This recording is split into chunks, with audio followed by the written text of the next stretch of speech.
حج کے بے شمار فضائل رسول اللہ صلی اللہ علیہ وسلم نے ارشاد فرمائے ہیں، اور قرآن پاک میں اللہ تبارک و تعالیٰ نے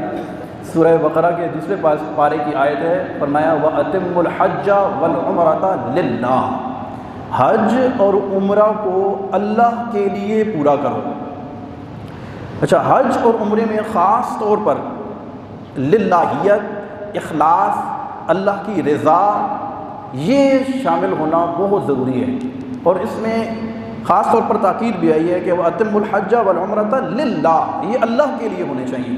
اللہ کے لیے تو ساری عبادتیں ہونی چاہیے، سارے نیک کام اللہ کے لیے ہونے چاہیے، لیکن حج اور عمرے کے بارے میں خاص کر کے وہ ارشاد فرمایا کہ یہ اللہ کے لیے۔ اس کی ایک لاجک یہ سمجھ میں آتی ہے کہ حج اور عمرے میں ریا کا خطرہ بہت زیادہ ہوتا ہے، اس میں دکھاوا بہت جلدی آ جاتا ہے۔ حج اور عمرے کو بندہ چھپا نہیں سکتا ہے۔ اب ایک بندہ جہاں ڈیوٹی کر رہا ہے، کام کاروبار میں مشغول ہے، اچانک وہ اتنے دنوں کے لیے جب غائب ہوگا تو خود بخود لوگوں کو پتہ چل جائے گا کہ یہ بندہ کہاں گیا، سارے لوگ پوچھیں گے، اور جانے سے پہلے بھی بہت سارے لوگوں کو پتہ، وہ نہ بھی بتانا چاہے تو نہ دانستہ طور پر بھی لوگوں کو پتہ چل جاتا ہے کہ یہ حج پر جا رہے ہیں یا عمرے پر جا رہے ہیں۔ پھر اس کے اندر چونکہ سب لوگوں کو پتہ چل جاتا ہے،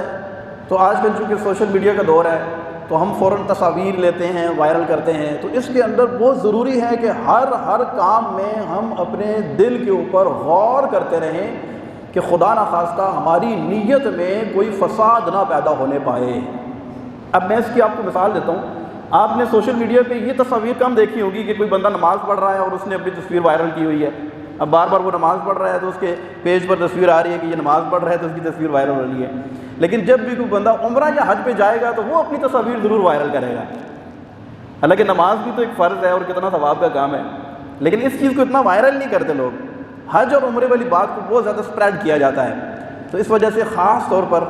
اب یہ اللہ تبارک و تعالیٰ کے کلام کی حکمت بھی اس سے سمجھ میں آتی ہے، کیونکہ وہ ہمارا خالق و مالک ہے، اور ظاہر سی بات ہے کہ ہماری عادات اور جو معاملات ہیں وہ اللہ تبارک و تعالیٰ سے بہتر اور کون جان سکتا ہے۔ تو اس لیے اللہ تبارک و تعالیٰ نے ارشاد فرمایا کہ حج اور عمرہ کو کس کے لیے کرو؟ اللہ کے لیے خاص کرو، کیونکہ اس میں تمہارے لیے آزمائش آئے گی کہ یہ لوگوں تک بہت یہ بات پھیلے گی، لیکن تم نے اپنے دل کی کیفیت پر غور کرنا ہے کہ میرے دل میں ریا، دکھاوا،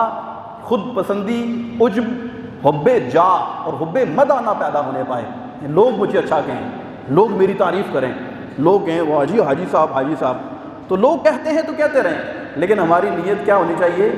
اللہ کے لیے ہونی چاہیے۔ اس کے فضائل بیان کرنے کا ایک مقصد تو یہ ہوتا ہے کہ جو خوش نصیب حج پر جا رہے ہیں تو ان کے اندر ایک ذوق، ایک جذبہ پیدا ہو اور ایک شوق پیدا ہو، اور وہ اللہ تبارک و تعالیٰ کو شکر ادا کریں کہ الحمدللہ ہم اللہ تبارک و تعالیٰ کی راہ میں جا رہے ہیں۔ اور ایک مقصد یہ بھی ہوتا ہے کہ جو لوگ نہیں جا رہے ہیں ان کے اندر ایک تڑپ پیدا ہو، ایک جستجو پیدا ہو کہ کاش اللہ تبارک و تعالیٰ مجھے بھی اپنے گھر کی زیارت کے لیے حج پہ بلا لے۔ تو اس کے فضائل بے شمار ہیں۔ بخاری، مسلم، ابن ماجہ کی حدیث پاک ہے، اللہ کے نبی صلی اللہ علیہ وسلم نے ارشاد فرمایا کہ جو بندہ حج پر جائے اور فضول گوئی یا فحش کلامی یا فحش کام نہ کرے یہاں تک کہ حج مکمل کر کے واپس آ جائے تو گناہوں سے ایسا پاک و صاف ہو جائے گا جیسا کہ پہلے دن اپنے ماں کے بطن سے پیدا ہوا تھا۔ تو بالکل صاف ستھرا، پہلے دن کے بچے کے ذمہ کوئی گناہ نہیں ہوتا، وہ بالکل پاک صاف ہوتا ہے، تو وہ ایسا پاک اور صاف ہو جاتا ہے۔